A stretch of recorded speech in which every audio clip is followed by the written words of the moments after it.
Hello everyone, welcome to our channel. This is Srishti Agarwal. तो मैं आप सभी कक्षा 6 व 7 के लिए स्टूडेंट्स के लिए लेकर आई हूँ क्विज अभ्यास सॉल्यूशन। तो जैसा कि आप सभी को पता है, प्रत्येक सैटरडे प्रत्येक शनिवार को हमारा क्विज अभ्यास सॉल्यूशन रहता है, जिसमें हम सभी कक्षाओं से रिलेटेड सभी सब्जेक्ट्स के क्विज अभ्यास सॉल्यूशन लाते हैं। तो यहाँ पर हम इस वीडियो में देखेंगे कक्षा 6 व कक्षा 7 यानी क्लास 6 और क्लास 7 के लिए क्विज अभ्यास सॉल्यूशन। तो दोनों ही कक्षा के लिए सेम क्विज अभ्यास सॉल्यूशन है, तो बिल्कुल भी कंफ्यूजन नहीं होना है। कक्षा 6 के लिए भी है और कक्षा 7 के लिए भी है। तो सबसे पहले स्टार्ट करेंगे गणित के क्विज अभ्यास का सॉल्यूशन। सभी सब्जेक्ट्स के क्विज अभ्यास सॉल्यूशन हम इसी पार्ट में देखने वाले हैं, तो वीडियो के एंड तक बने रहिएगा इसी तरह मेरे साथ। क्वेश्चन फर्स्ट है, निम्न में से कौन सा भिन्न 1/4 का समतुल्य भिन्न नहीं है?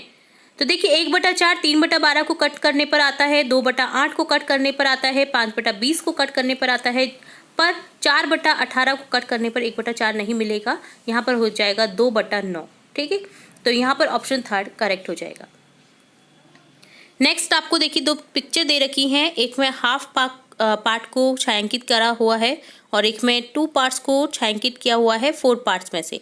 तो क्या दी गई आकृति समतुल्य भिन्न को दर्शा रही है?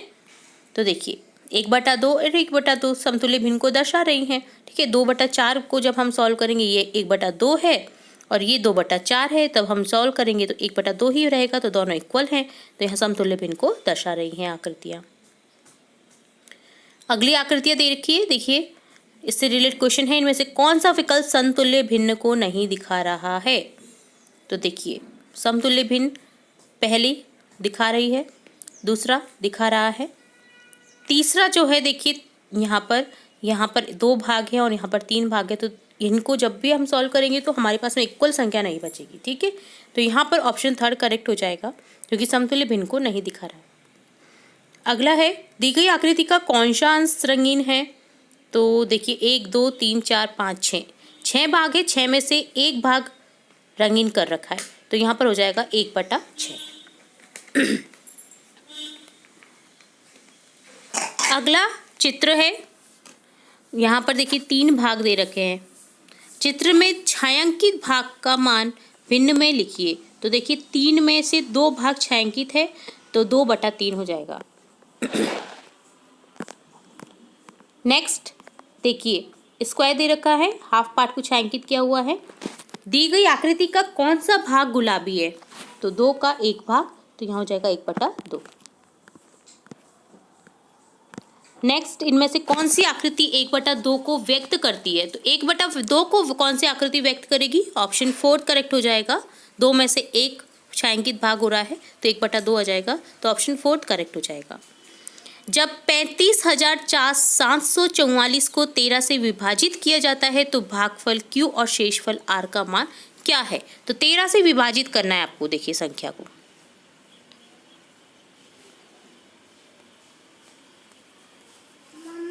तो 13 दूनी 26, 13 तिया 39 रहता है, तो 13 दूनी 26, तो 26 को कर देंगे, 5 में से 6 नहीं जाता है, 15 में से 6 को घटा देंगे।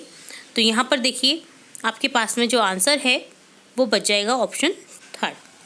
ठीक है, तो Q का मान आ जाएगा आपके पास में, जो भागफल है वो रहेगा 2749 और R का मान शेषफल रह जाएगा आपके पास में 7। ठीक है, यदि 33,115 को 27 से भाग दिया जाए तो भागफल क्या बचेगा? तो 27 से भाग दे करके आपको देखना है, तो भागफल बच जाएगा 1226 भागफल। ठीक है, कितनी बार यानी भाग जा रहा है वो होता है भागफल। ठीक है, 31,545 को 81 से भाग दिए जाने पर शेषफल, अब शेषफल देखना है आपको, लास्ट में जो संख्या बचती है वो कितनी बचेगी? 36। 45,865 को 84 से भाग देने पर शेषफल क्या होगा? 1। ठीक है, दुकानदार श्यामलाल के अनुसार 12 दर्जन चूड़ियाँ कुल 144 चूड़ियों के बराबर है, क्या वह सही है? तो 12 दर्जन चूड़ियाँ, देखिए 12 दर्जन है, दर्जन को 12 से गुना कर दीजिए। दर्जन, एक दर्जन में कितना होता है? 12, तो 12 गुना 12 कितना हो जाएगा? 144। तो यहाँ इक्वल आ रहा है, तो यहाँ सही है, ये स्टेटमेंट सही है। खाली स्थान भरे 19 दर्जनों अंडे कुल कितने अंडों के बराबर है? तो 19 इंटू दर्जन 12 को कर देंगे, तो यहाँ आ जाएगा 228। अगला क्वेश्चन है, वर्षा ने 16 चूड़ियाँ खरीदी, प्रत्येक चूड़ी की कीमत उन्हें ₹23 थी। ठीक है, तो 23 रुपये की एक चूड़ी पड़ी है, उसने चूड़ियों पर कुल कितना खर्च किया, तो 23 गुना 16 कर देंगे, तो यहाँ आंसर आ जाएगा आपके पास में 368। एक बगीचे में आम के 13 पेड़ हैं और प्रत्येक पेड़ में 22 आम है, बागीचे में कितने आम हैं? तो बगीचे के जो बगीचा है उसमें आम के 13 पेड़ हैं। अब 13 पेड़ में प्रत्येक पेड़ में 22 आम हैं, तो टोटल बगीचे में आम हो जाएंगे 13 दूनी 26, 13 दूनी 26 और 2 28, 286 आम। दो ऑप्शन सेकंड करेक्ट हो जाएगा। अब देखेंगे सब्जेक्ट साइंस, सब्जेक्ट विज्ञान का क्विज अभ्यास सॉल्यूशन, जिसमें क्वेश्चन फर्स्ट है, निम्न में से कौन सी धातु द्रव अवस्था में रहती है?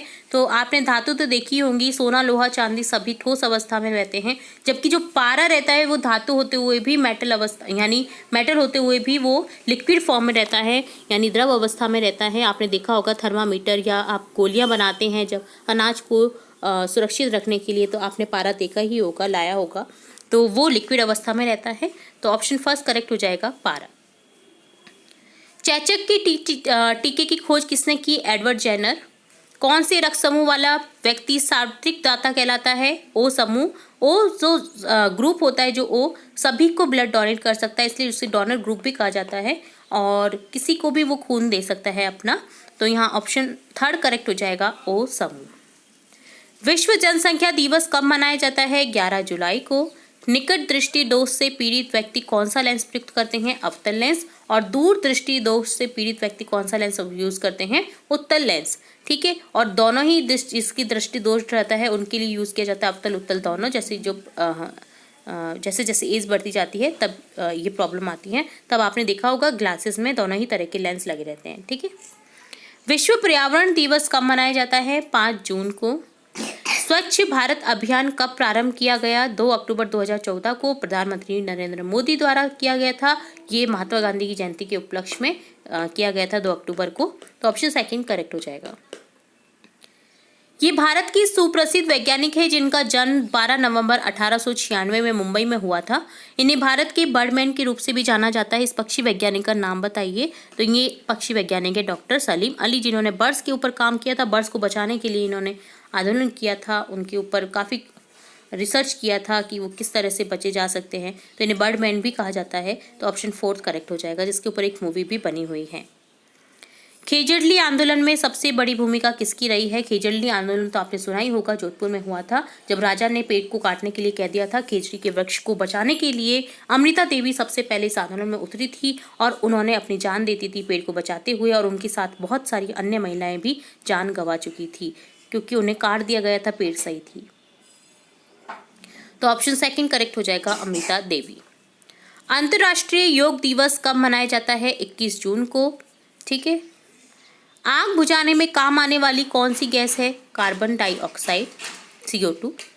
वर्मी कंपोस्ट बनाने में काम आने वाली कृमि का नाम बताइए। तो वर्मी कंपोस्ट बनाने के लिए जो कृमि यूज़ किया जाता है वो है केचुआ। तो आपने केचुआ तो देखे होंगे, जहाँ पर भी खाद को उपयुक्त बनाने की कोशिश की जाती है या उपयुक्त बनाया जाता है वहाँ पर केचुआ को छोड़ दिया जाता है ताकि उपजाऊ भूमि हो जाए। तो ऑप्शन सेकंड करेक्ट हो जाएगा। अगला क्वेश्चन है, वायुमंडलीय नाइट्रोजन को नाइट्रेट में बदलने वाले जीवाणु का नाम बताइए। तो वायुमंडलीय नाइट्रोजन को नाइट्रेट में बदलने वाला जीवाणु है रिजोबियम, जो कि पेड़ पौधों में पाया जाता है, पेड़ पौधों की जड़ों में। किसी पदार्थ की इकाई आयतन की द्रव्यमान को क्या कहते हैं? घनत्व। जल शुद्धिकरण के काम आने वाली गैस का नाम क्लोरीन, जो कि जल शुद्धिकरण के लिए मिलाई जाती है, बांध, झीलों, तालाब में मिलाई जाती है जिससे कि पानी शुद्ध हो जाए। नींबू कुल की फल जो है उनमें कौन सा अम्ल पाया जाता है, यानी खट्टे फलों में कौन सा अम्ल पाया जाता है? सिट्रिक अम्ल। उबले हुए चावल में आयोडीन डालने पर उसका रंग परिवर्तित हो जाता है, क्यों? उबले हुए चावल में मंड या स्टार्च होता है जिसके कारण आयोडीन डालने पर उसका रंग परिवर्तित हो जाता है। तो यहाँ पर ऑप्शन फर्स्ट करेक्ट हो जाएगा। उच्च वाष्पित वायु को जूने के पानी में प्रवाहित करने पर चूने के पानी का रंग हो जाता है दूधिया। आप देखेंगे सब्जेक्ट इंग्लिश के क्विज अभ्यास का सॉल्यूशन, जिसमें सबसे पहले आपको एक पिक्चर दे रखी है, कंप्लीट दिस सेंटेंस। आई, तो यहाँ हो जाएगा सक हनी फ्रॉम फ्लावर्स। फ्लावर से जूस को चूसती हैं बटरफ्लाई और हनी के रूप में उसे कन्वर्ट करती हैं। तो ये कौन है? बटरफ्लाई, तितलियाँ। सक हनी, यानी हनी को सक करती हैं फ्लावर में से। कौन करती हैं हनी को सक? बटरफ्लाई, ठीक है, तितलियाँ। अगली एक पिक्चर है, दिस इज अ पॉन्ड, ये तालाब है, तो यहाँ हो जाएगा ऑप्शन सेकंड करेक्ट। अगली पिक्चर है, कंप्लीट द सेंटेंस दिस, अब ये क्या दिख रहा है? दिस इज अ फॉरेस्ट, तो यहाँ पर हो जाएगा option third correct. Identify the silent letter of the given word listen, listen में टी की फॉर्म नहीं आ रही, लिस्टन नहीं बोलते हैं, इसे लिसन बोलते हैं, यहाँ टी की फॉर्म नहीं आ रही है प्रोनाउंसिएशन में, तो टी क्या है? Silent letter, option second correct हो जाएगा। साइलेंट लेटर बताना आपको नोट में, तो नोट में देखिए के की ध्वनि नहीं आ रही है, के क्या है यहाँ पर? Silent letter. जिस भी लेटर की ध्वनि नहीं आ रही है आपको, वो लेटर क्या होता है? साइलेंट लेटर, तो ऑप्शन फर्स्ट करेक्ट हो जाएगा के। Silent letter in the given word daughter, तो यहाँ क्या है? जी एच साइलेंट लेटर है। डॉटर में देखिए सभी की ध्वनि आ रही है बट जी एच की ध्वनि नहीं आ रही है, तो ऑप्शन थर्ड करेक्ट हो जाएगा। What is the opposite of full, full यानी भरा, फुल का हो जाएगा अपोजिट यानी विलोम शब्द एम्प्टी, खाली, ऑप्शन फोर्थ करेक्ट हो जाएगा। What is the opposite word of friend, friend यानी मित्र, मित्र का अपोजिट हो जाएगा एनिमी, ऑप्शन सेकंड करेक्ट हो जाएगा, एनिमी यानी शत्रु। What is the opposite of far, far यानी दूर, the bank is very far from my house, मेरा जो हाउस है, मेरा घर है, उससे बैंक बहुत दूर है, दूर का अपोजिट हो जाएगा विलोम शब्द हो जाएगा नियर, फार का अपोजिट हो जाएगा नियर, पास, ऑप्शन फोर्थ करेक्ट हो जाएगा। Seema is a very pretty girl, Seema बहुत ही प्रीटी गर्ल है, क्यूट गर्ल है। What is the opposite of pretty, pretty यानी प्यारी, अगली हो जाएगा भद्दी, ऑप्शन थर्ड करेक्ट हो जाएगा। Identify the subject of given sentence, the society members are helping the poor, society members help कर रहे हैं पुअर, गरीबों की, तो यहाँ सोसाइटी मेंबर कौन हेल्प कर रहा है? सोसाइटी मेंबर्स, तो ये आपका सब्जेक्ट हो जाएगा, ठीक है, जो भी करता होता है वो आपका सब्जेक्ट रहता है, द सोसाइटी मेंबर यहाँ पर सब्जेक्ट हो जाएगा, ऑप्शन फोर्थ करेक्ट हो जाएगा। यहाँ पर सब्जेक्ट बताना है, अमित स्पीक्स फ्रेंच, अमित क्या बोलता है? फ्रेंच बोलता है, तो अमित क्या है यहाँ पर? सब्जेक्ट, ठीक है, कौन फ्रेंच बोलता है? अमित, या कौन का आंसर आ रहा है? अमित, ऑप्शन फर्स्ट करेक्ट हो जाएगा। Fill in the blank with appropriate subject, subject को एप्रोप्रिएट को फिल करना है। ब्लैंक, स्टिचेस, क्लॉथ, कौन सिलता है? स्टिचेस कौन करता है क्लॉथ में? टेलर, दर्जी, ऑप्शन सेकंड करेक्ट हो जाएगा, a tailor stitches clothes. Choose the correct homophone of the given word meet, meet यानी एक जैसा जो साउंड करने वाले वर्ड्स होते हैं, जैसे मीट, मीट, ध्वनि सेम है बट जो स्पेलिंग है वो अलग अलग है, ठीक है, एक होता है मीट मिलना और एक होता है मांस, तो ऑप्शन थर्ड करेक्ट हो जाएगा meet. Choose the correct homophone of the given word dear, dear का हो जाएगा डियर, एक डियर होता है प्यारा, एक डियर होता है हिरन, ऑप्शन थर्ड करेक्ट हो जाएगा। ये इस तरह से डन होता है आपका सब्जेक्ट इंग्लिश, सब्जेक्ट साइंस और सब्जेक्ट गणित के क्विज अभ्यास का सॉल्यूशन। उम्मीद है आपको सभी क्वेश्चन के आंसर अच्छे से समझ आ गए होंगे। फिर भी किसी क्वेश्चन में कोई डाउट रहता है तो आप हमारे चैनल की प्लेलिस्ट से चेकआउट कर सकते हैं या फिर आप हमारे कमेंट बॉक्स में कमेंट करके पूछ सकते हैं। और अगर आपने आपकी जो कार्य पुस्तिकाएँ हैं वो कंप्लीट करी जा चुकी हैं हमारे चैनल के द्वारा, तो अगर नहीं देखी तो उनकी डिस्क्रिप्शन बॉक्स में लिंक मिल जाएगी, वहाँ से आप चेकआउट कर सकते हैं। और हमारे टेलीग्राम ग्रुप को जरूर ज्वाइन करें ताकि आपको जो भी न्यूज़ अपडेट्स हो, लिंक्स हो, आपकी करेक्ट जो यूज़फुल वीडियोज़ हैं उनकी आपको सबसे पहले मिल सके। तो इसी तरह और वीडियोज़ देखने के लिए जुड़े रहे हमारे चैनल के साथ। वीडियो को पूरा देखने के लिए धन्यवाद।